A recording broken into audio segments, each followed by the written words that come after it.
Well, Barry, a cracking match to watch. From 8-3, he pegs you back to 10-all, and he really forced you to dig deep there at the end. A great debut from him. Oh, brilliant. Yeah, that was a really, really tough game. I know he come through Marco's game, you know, pretty easy, but Marco obviously he was struggling with his eyes and he ain't been playing as much. I don't think I didn't see too much of it. Probably made it a little bit easy for him. So coming into that match, I had everything to lose and nothing to gain. Everyone was probably expecting me to win, but that was a really tough game, you know. And I had to dig really deep at the end there, and I'm really pleased I got through that match.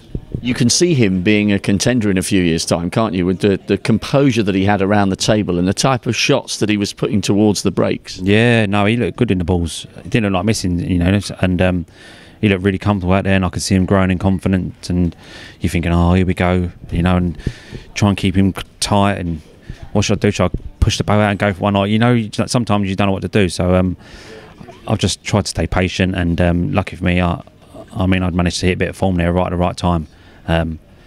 It could easily have been 13-10 to him, you know. It's funny looking back at your Crucible record, because it took you 6 visits to register your first ever win, but now you've got one of the best records of anybody in the last few years. It's a 6th successive quarter-final. You've made the semis or better in 4 of the last 5.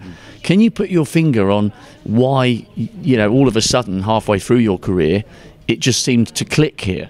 I think just winning that first game here, I think it helped. I think I won 10-9 actually against Maguire, and yeah, getting that little win under your belt, I mean, it stands you in good stead for the following year, I suppose. I think I only narrowly lost the next match as well, so yeah, I think just a bit more experience helped. I weren't so much of a rabbit in the headlights, I think, after the first couple of years, and yeah, I can't put my finger on why I've got a decent record here now. Just turn up every year, play, and then see what happens. But I just seem to seem to focus better. Weird. I don't know. It's weird.